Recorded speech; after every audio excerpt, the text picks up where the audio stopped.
Lá nós já estamos há alguns minutinhos aqui ao vivo. Tivemos um problema técnico. Aqui.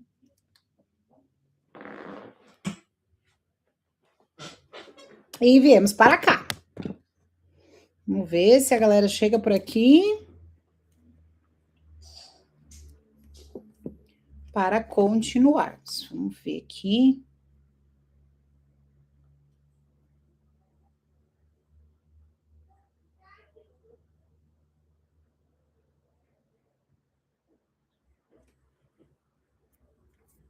Mesma deixa, como é que estão? Estão plena? Então, ok. Estão linda. Isso que não é bom a luz direta, né? Que bom a luz indireta, assim. Vocês me ouvem bem? Oi, oi. Não me parece que esse som tá bom. Sofia, pede pro pai conectar ao vivo aí no canal da G1 para ver se o som tá bom.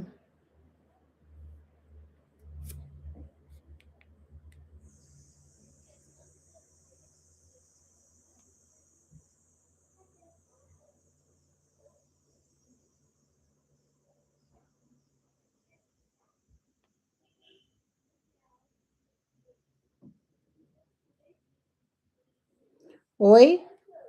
Sofia, conectaram aí para ver se o som tá bom?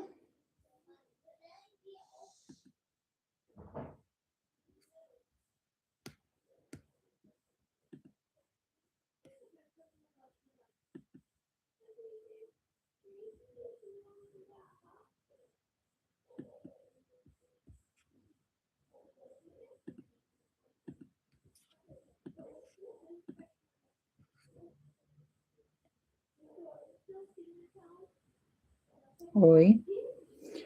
Sofia, eu acho que a falação de vocês está saindo aqui também, meu bem.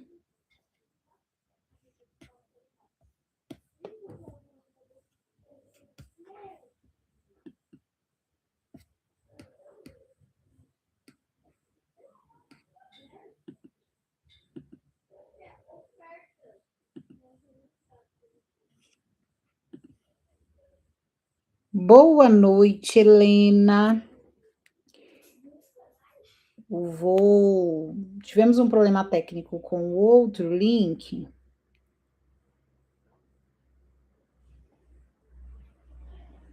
Mas vamos começar já. Salve, Lu! Eu divulguei aquele, meninas, mas deu ruim aquele, mas não tem problema. Que, nossa, eu fiquei mal acostumada. Lá na TV Osasco, é tão tranquilo que aí eu só me preocupo em gravar e entrevistar o pessoal. Aqui, a gente carrega o piano, toca o piano e faz tudo, mas no fim dá tudo certo. Então, vamos lá. Na nossa primeira aula da Academia de Escritores, eu trouxe para vocês algumas indicações de leituras para a gente fazer. Hoje eu trago a indicação da Cidinha da Silva, maravilhosa, boa noite, Lucélia, que nos traz, gente, um registro potente de como uma família elaborou o luto e como este avô, né? Eu já dando spoiler, falei para meus alunos, gente, vou dar spoiler, o avô morre, eles ficaram bravos comigo. Mas é porque a morte não é o centro da história, na verdade, ela é o fim, que é o começo, e que é o fim que nós chegaremos também nessa pauta. Mas o que eu quero trazer para vocês? Primeiramente, nós precisamos compreender o que é o termo Eleonor Maravilhosa. Boa noite, Ana Lu. Nós precisamos entender o que é literatura. Segundo Cândido, que é uma das principais referências no estudo de literatura, depois vocês só sinalizam se o som tá bom, tá, gente? Que eu não consegui fazer testes aqui, mas vocês colocam no chat, tá? Segundo Cândido, a literatura, e eu vou até ler para vocês, para não correr o risco quando a gente faz citação, né? Fábio, mestre Griot, presente, satisfação tê-lo conosco nessa aula, aumenta ainda mais a minha responsabilidade, né, Fábio? Mas, Segundo Cândido, gente, a literatura é uma necessidade universal e um direito humano básico, essencial para a humanização do indivíduo. Então, o que é ser humano, né? Nós nos deparamos com tantas barbaridades e a literatura, segundo Cândido, ela é reconhecida como uma dessas ferramentas, um desses instrumentos que nos torna humanos, que nos diferencia dos animais irracionais e que deveria ser um direito de todos, né? É um direito humano de todos. Mas sabemos que não funciona assim, uma vez que ainda temos no nosso Brasil pessoas analfabetas. Mas a literatura ela pode ser compartilhada de diversas formas. Então a oralidade foi um dos primeiros instrumentos do qual a literatura foi compartilhada com as pessoas. E o que é a literatura? Nada mais é do que a arte da palavra. É um texto, por exemplo, que foi escrito em 1886 por Machado de Assis e que até hoje nos atravessa, que até hoje nos traz uma perspectiva diferente aí do mundo. Boa noite, Sandra. Então, gente, quando a gente fala de literatura enquanto uma necessidade, necessidade é tudo aquilo que nós precisamos para algo. Então, para Cândido, a gente precisa da literatura para ser de fato um ser humano. Então, nós precisamos de nos apropriar dessa arte da palavra que está aqui nos Nove Pentes de África, que está no livro Versos à Flor e Cor da Pele do Fábio Costa, do tio Fio, nosso mestre griot. E nós precisamos também compartilhar isso com as pessoas, né? Seja oralmente, seja de forma escrita. E aqui nós estamos procurando compartilhar um pouquinho dos conhecimentos que eu disponho, que vocês dispõem, para a construção dessa arte da palavra. Então, eu não sei se vocês já tiveram essa experiência de ir para uma exposição de arte e não entender nada do que está acontecendo. Eu lembro uma vez que eu fui numa exposição em Curitiba que eram vários troncos de árvores queimados. E à época, eu acredito que eu não estava madura o suficiente para entender o que aquilo dizia. Estamos no home office, tá, gente? Escritório de casa, então rola algumas aberturas de porta. Pode encostar, meus amores, por gentileza, de filhos querendo entender o que está acontecendo, né? E os ruídos atrapalham um pouquinho, mas no fim dá tudo certo.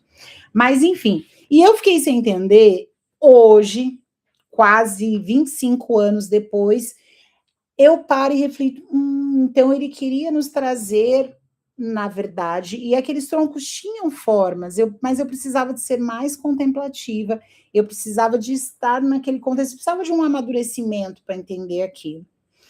Mas, obviamente, eu não lembro o nome do artista e também não vem ao caso, mas aquela arte não pôde ser contemplada por mim porque faltava alguns requisitos ou eventualmente aquela arte não vinha, eventualmente não, de fato aquela arte não vinha do meu território, aquela arte não vinha do meu lugar, de onde eu tinha, porque todos temos conhecimento prévio, mas aquela arte não tinha, eu não dispunha das ferramentas e dos elementos necessários para fazer aquilo me atravessar.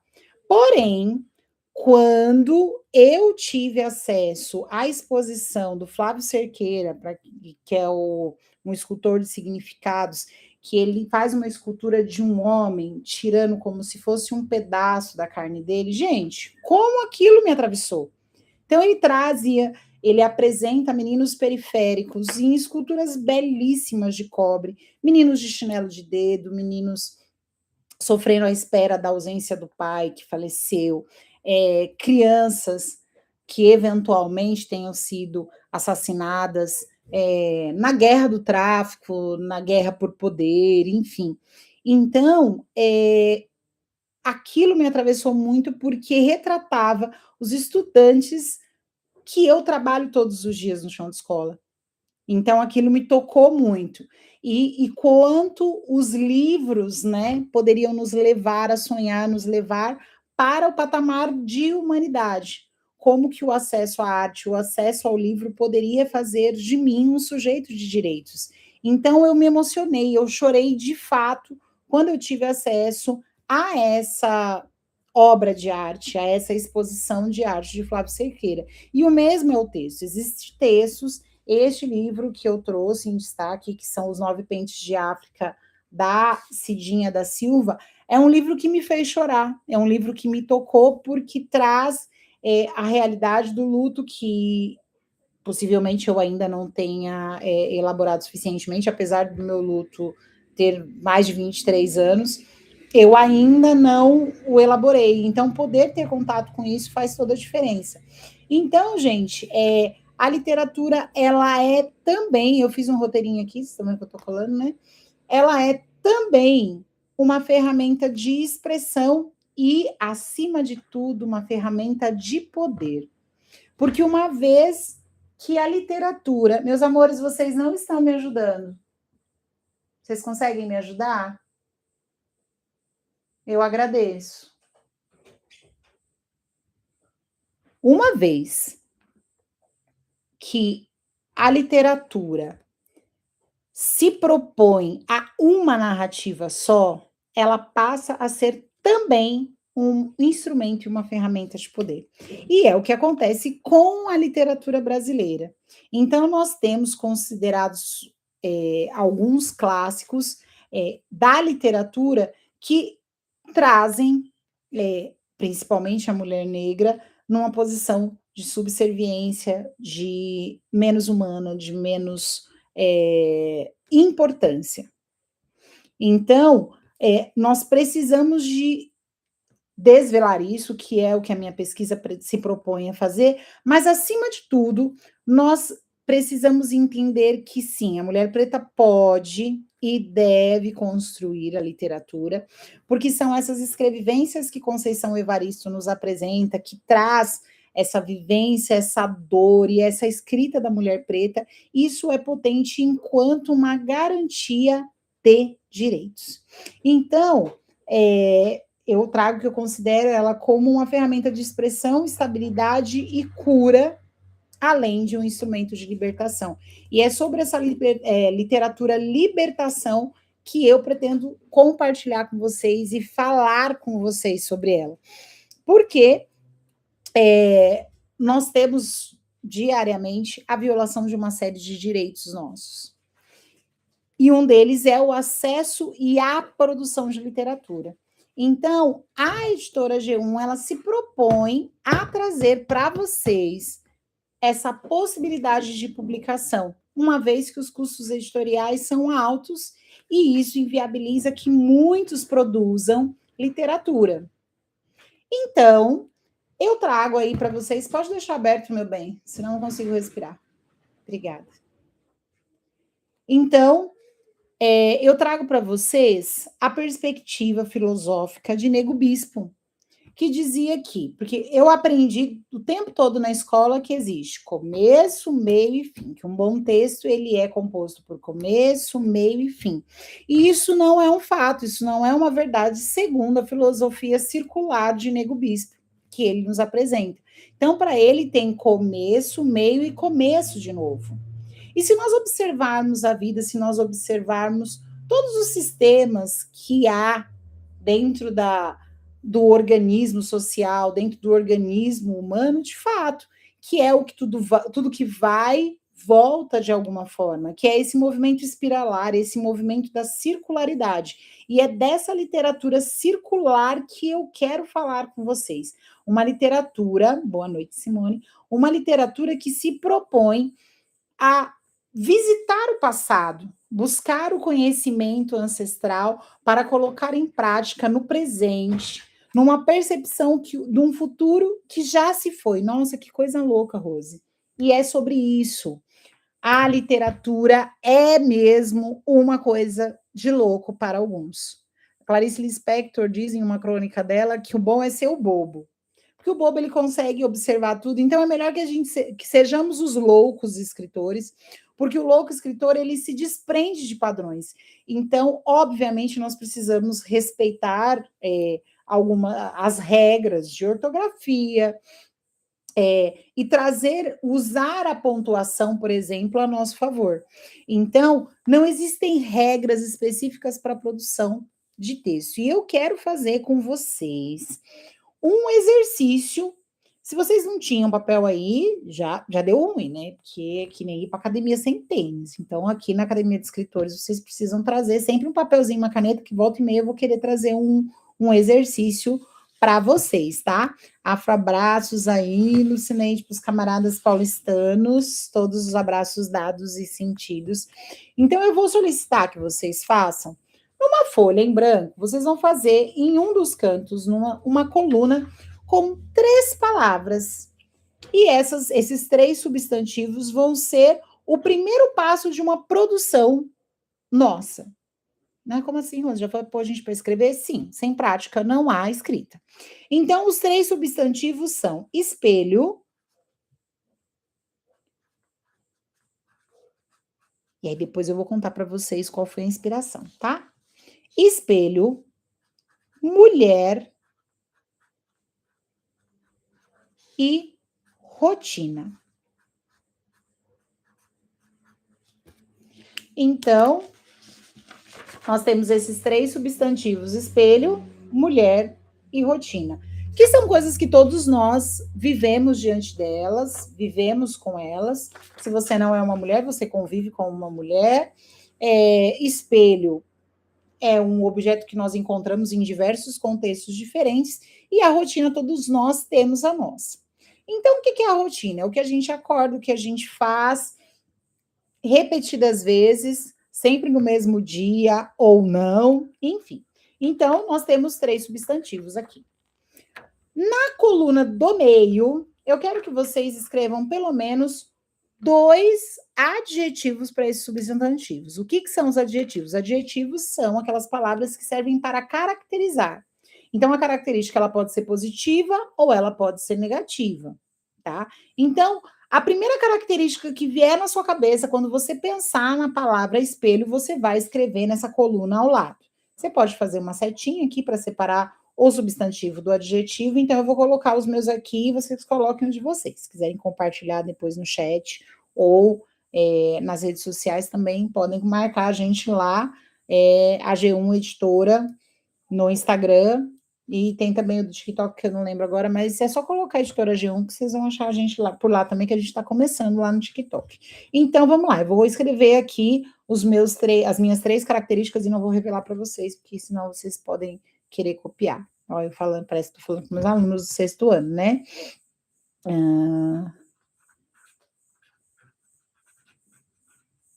As 3 primeiras que vierem no seu coração.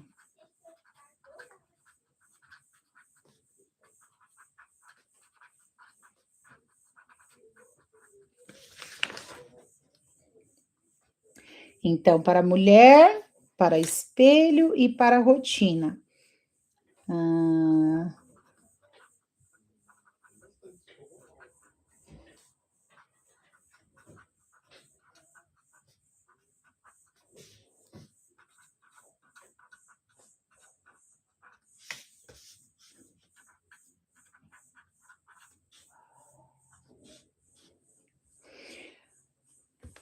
Nossa, pedi demais, né? 3 para cada, não, gente. Pode ser até 2 para cada, tá? Porque senão a gente vai ficar muito tempo aqui para pensar neles. Então vamos lá. Eu trouxe, por que eu pensei nessas palavras para vocês, tá? Eu vou trazer uns outros conceitos enquanto vocês podem ir aí escrevendo para falar sobre essa questão da literatura enquanto ferramenta de privilégios. E trazer para vocês que, na data que eu estou falando com vocês aqui, que nós estamos em 7 de abril de 2026, você ainda tem 23 dias para escrever. Você, mulher preta, tem ainda 23 dias para escrever algo. Pode ser em poema, pode ser em formato de crônica, de conto, enfim, escrever para a nossa. Não se limite, tá, gente? Dentro do edital nós temos lá a questão dos caracteres, mas eu quero que você escreva e se disponha a compartilhar. Para participar do nosso livro Escrevivências para Reexistir. Então, é uma possibilidade de resistência nossa, né? Para a gente quebrar essa hegemonia da elite, que só a elite publica e só a elite vende. E também o mito da literatura, tanto para produção quanto para aquisição, como algo caro. Por que eu digo isso? Por exemplo, esse anel, que é um anel que eu não uso todos os dias, Eu me recordo que há cerca de 6 anos, eu paguei neste anel R$ 350, há 6 anos. R$ 350 de um anel.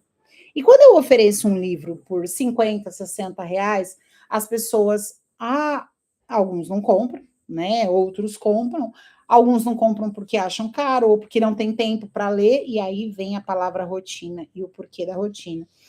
Então, mas por quê? Porque essa cultura está enraizada na gente, que alguns bens valem o que a gente paga, mesmo que eu não use todos os dias, mesmo que isso não seja essencial para a transformação da minha vida, para a minha transformação em humana, para a minha humanidade, eu invisto, eu e tantas outras pessoas, porque se fabricam é porque tem gente que compra. Então, a primeira coisa que nós precisamos, enquanto produtores de literatura ou aspirantes à produção de literatura, é quebrar essa cultura em nós e na comunidade que nós vivemos. Afinal de contas, o livro, a escrita e a leitura são instrumentos de humanização, segundo Cândido, e eu concordo com ele.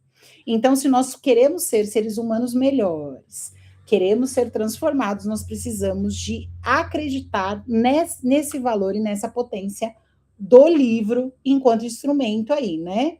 Então, continuando aqui, vamos olhar quais adjetivos eu coloquei aqui para vocês enquanto nos falávamos. Então, eu trouxe reluzente para o espelho, limpo, mulher, cansada e impaciente, e dinâmica, a rotina, dinâmica, exaustiva e possível.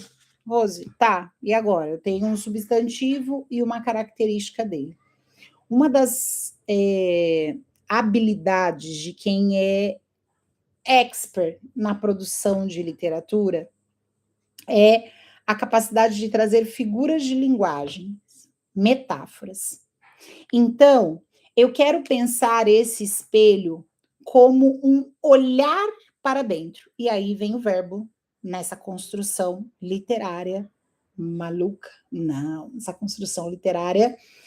Estou fazendo para vocês uma oficina, né? Estamos fazendo aqui uma oficina prática de escrita. Então, eu vou trazer esse espelho como uma metáfora do olhar para si, porque a gente usa o espelho para olhar para a gente, para olhar o nosso reflexo, para olhar quem somos. Mas eu quero que esse olhar seja um olhar interior. Eu quero que esse espelho seja a ação diante desse espelho reluzente, diante desse espelho limpo, é a ação de olhar para dentro, de olhar para si. Então, coloquei aqui, atrelado ao espelho limpo e reluzente, o olhar para dentro, o olhar para si. E aí a mulher, quando eu coloco a mulher cansada e impaciente, aqui eu já estou colocando a mulher nessa situação de olhar para dentro de si. E quem poderia ser essa mulher cansada e impaciente quando olha para dentro de si? Aí vem a rotina.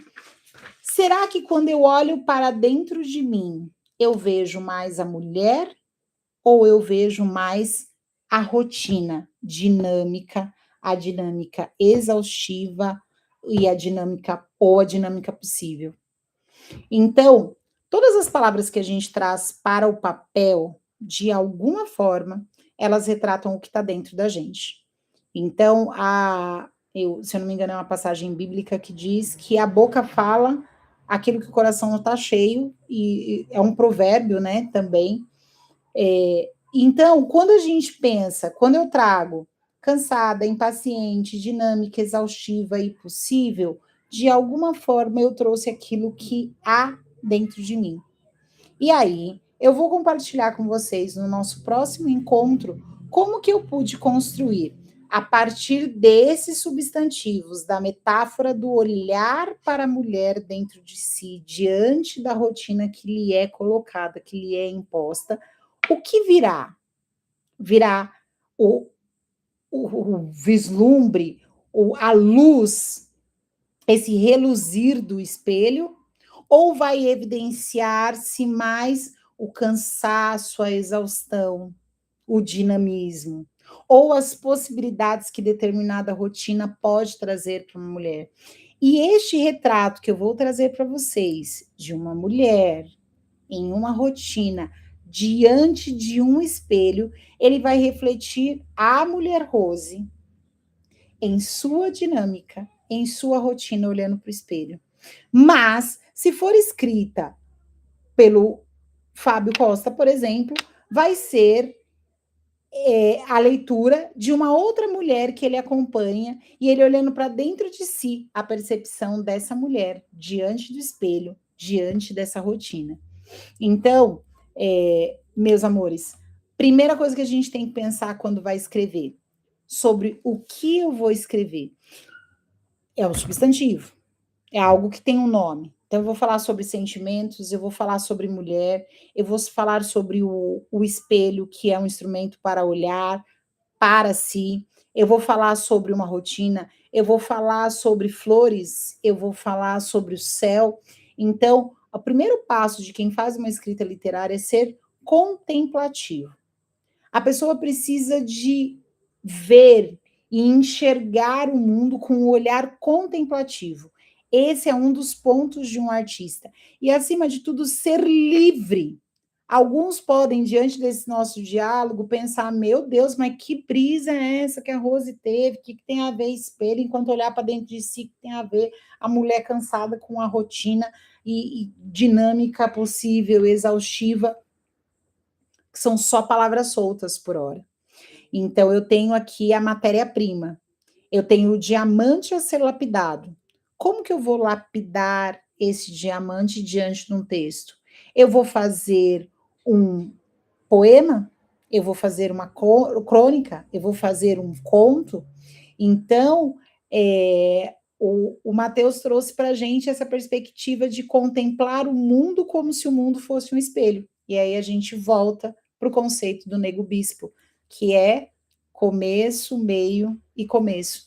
Então, o que eu olho sempre é um reflexo daquilo que eu sou. E isso é a literatura. É o partilhar dores, alegrias, vivências, desejos, necessidades, de forma que aquilo possa atravessar o outro. Então, quando a literatura, quando a sua escrita for capaz de tocar, e sempre a sua escrita vai tocar alguém. Saia desse lugar de insegurança que o que eu produzo, ele não é suficiente, do que o que eu produzo não é bom. Todos têm algo a dizer a alguém. Então, proponha-se diante dessas 3 palavras que eu trouxe para vocês: espelho, mulher e rotina, a produzir algo que revele o teu sentimento, algo que você contemplou, algo que você viu. E pense sempre, esse pode ser o começo de um outro começo, porque, como Nego Bispo muito bem nos sinalizou, que é um filósofo quilombola espetacular, é o começo, o meio e o começo de novo. Isso é fazer literatura. E não se recolha, não fuja daquilo que é um chamado para você. Porque se você é um daqueles, muitos foram chamados, mas alguns são escolhidos para estar aqui. Se você recebeu essa provocação, o que é escrever literatura? Como é escrever literatura? Se você recebeu essa provocação, proponha-se a fazer. Sem muitas regras, sem limitações, porque até então nos limitaram. Até desde sempre, mulher preta que vai escrever, homem preto, você periférico, você que tem condições, mas também pode ter sido tolhido, porque o meu livro Quem Você Pensa Que É, ele foi finalizado diante da conversa com uma mulher muito abastada, que teve a oportunidade de morar por anos na Europa, que estudou diversas línguas, enfim, mas que de alguma forma foi limitada, que de alguma forma foi colocada dentro de uma caixinha. E quem escreve literatura não está dentro de uma caixa. Leia coisas boas, leia mais, escreva mais.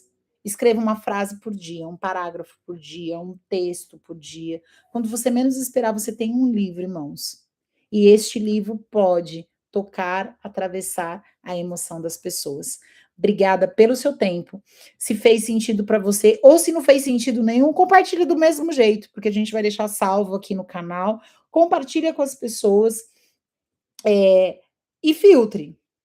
O que foi positivo, o que eu posso aproveitar disso, dessa conversa, desse papo, dessa oficina, perfeito. O que não for possível, tudo bem, deixa para o universo. Mas eu agradeço a presença de vocês. E em breve teremos novas lives aqui. E compartilhem com a gente lá no Instagram. Faça seu texto, compartilhe lá a foto. Eu vou trazer para vocês na quinta-feira o que eu aprontei com essas 3 palavras aqui para vocês. E vou trazer também, dentro do nosso caderno de atividades de produção de texto, tanto literária quanto acadêmica, que são 2 vertentes que eu trabalho aí, eu vou trazer para vocês fazerem o download gratuito. Então, quem não acompanha a editora G1 ainda no Instagram, vai lá, segue a gente, acompanha, compartilha, enfim. Fico muito feliz que a professora Carla Simone, de Cubatão, São Paulo, está aqui pertinho, que gostoso. Tenha gostado, muito obrigada, gente, pelo feedback de vocês, e vamos crescer juntos e acreditar que todos podemos fazer arte. Tem gente que já nasce ouvindo que pode. Ah, você vai ser escritor, você vai ser uma grande pessoa. Mas mesmo aqueles que ouviram tantas vezes que não eram, apesar de não terem vindo o reconhecimento merecido, como é o caso de Carolina Maria de Jesus, um dia vem. E agradeço a Deus por ter sido luz e para vislumbres e sonhos na vida de Carolina Maria de Jesus, que é o que também me manteve de pé aqui. E que, quiçá, um dia a minha escrita possa ser tão potente, tão necessária para a humanidade de alguém, assim como o Cândido nos diz, e que possamos pulverizar esse direito de todos à humanidade. Então, nós vamos publicar as nossas escrevivências e eu espero que todos vocês possam ter acesso a ele. Helena, forte abraço. Edilza, Matheus, muito obrigada. Tenham uma excelente noite. Em breve teremos mais novidades aqui no canal. Beijo, fiquem com Deus.